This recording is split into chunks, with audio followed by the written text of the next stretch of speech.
Hello friends. இந்த கோவில் வந்து அயோத்தியில உள்ள ராமர் கோவில் மாதிரியே இருக்குங்க. அதே மாடலில் சேம்ல கட்டியிருக்காங்க. இது நல்லா அந்த ராமர் கோவில் வந்து அது மாரி தான் இருக்கு.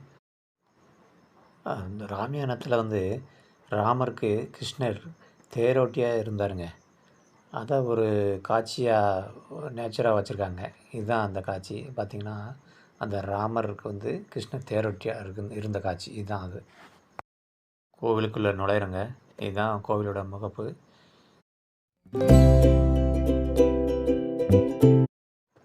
கோவில் உள்ள நல்லா சூப்பரா இருக்குங்க. சும்மா அப்படியே பளிங்குக்கல்ல அருமையா இருக்கு. அப்படியே லேசர் லைட்ட வச்சு எல்இடி லைட்ல லைட்ல அப்படியே ஜொலிக்க வச்சிருக்காங்கங்க. சும்மா அருமையா இருக்கு. லைட் கோவில். இதான் அங்க கிருஷ்ணர் பிறந்த